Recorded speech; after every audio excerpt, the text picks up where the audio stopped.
60-second adventures in thought. Number 1. Achilles and the tortoise. How could a humble tortoise beat the legendary Greek hero Achilles in a race? The Greek philosopher Zeno liked a challenge and came up with this paradox.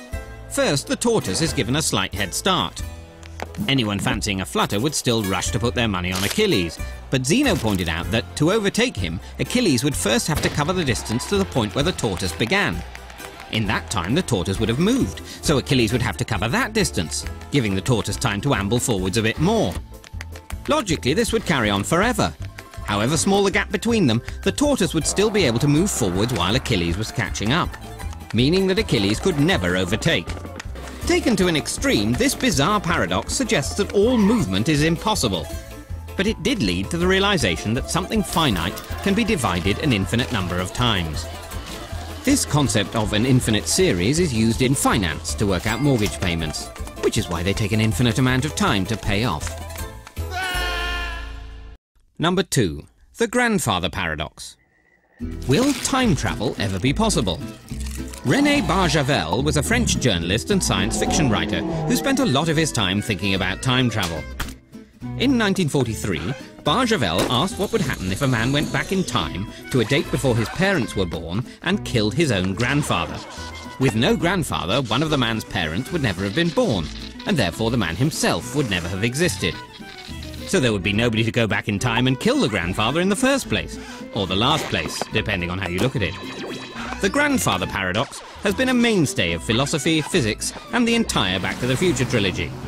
Some people have tried to defend time travel with arguments like the parallel universe resolution, in which the changes made by the time traveller create a new separate history branching off from the existing one. But the grandfather paradox prevails. Although the paradox only suggests that travelling backwards in time is impossible, it doesn't say anything about going the other way.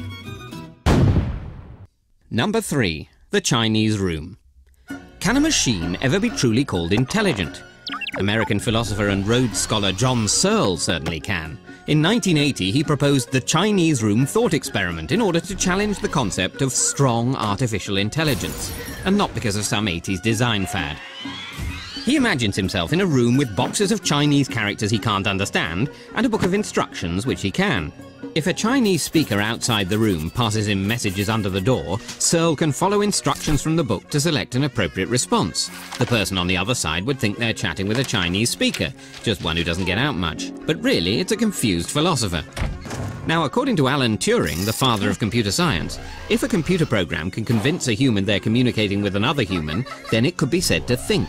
The Chinese room suggests that however well you program a computer, it doesn't understand Chinese, it only simulates that knowledge, which isn't really intelligence. But then sometimes humans aren't that intelligent either. Number 4. Hilbert's Infinite Hotel. A grand hotel with an infinite number of rooms, and an infinite number of guests in those rooms. That was the idea of German mathematician David Hilbert, friend of Albert Einstein and enemy of chambermaids the world over. To challenge our ideas about infinity, he asked what happens if someone new comes along looking for a place to stay.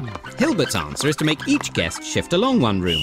The guest in room 1 moves to room 2 and so on. So the new guest would have a space in room 1, and the guest book would have an infinite number of complaints. But what about when a coach containing an infinite number of new guests pulls up? Surely he can't accommodate all of them. Hilbert frees up an infinite number of rooms by asking the guests to move to the room number which is double their current one, leaving the infinitely many odd numbers free. Easy for the guest in room 1, not so easy for the man in room 8,600,597. Hilbert's paradox has fascinated mathematicians, physicists and philosophers, even theologians. And they all agree you should get down early for breakfast. Number 5. The twin paradox. Albert Einstein didn't have a twin brother, but he had some funny ideas of what you could do with one. He imagined two identical twins. Let's call them Al and Bert. Now, Al is a couch potato, but Bert likes to travel. So he hops into a spaceship and zooms off at close to the speed of light. That's when Einstein's special theory of relativity kicks in.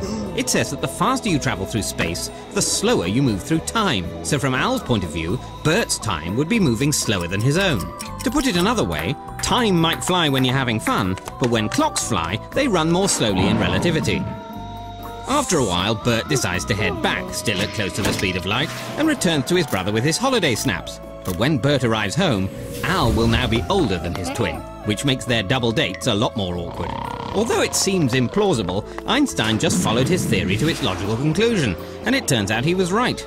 This concept of time dilation provides the basis for our global positioning system, which is how your sat-nav knows you need to turn left in 200 yards. Number 6. Schrödinger's cat. Erwin Schrödinger was a physicist, a theoretical biologist, and probably more of a dog person. In the 1920s, scientists discovered quantum mechanics, which said that some particles are so tiny you can't even measure them without changing them. But the theory only worked if, before you measure them, the particle is in a superposition of every possible state all at the same time. To tackle that, Schrödinger imagined a cat in a box, with a radioactive particle and a Geiger counter attached to a vial of poison. If the particle decays, it triggers the Geiger counter, releases the poison, and bye-bye tiddles. But if the particle is in two states, both decayed and not decayed, the cat is also in two states, both dead and not dead, until someone looks in the box.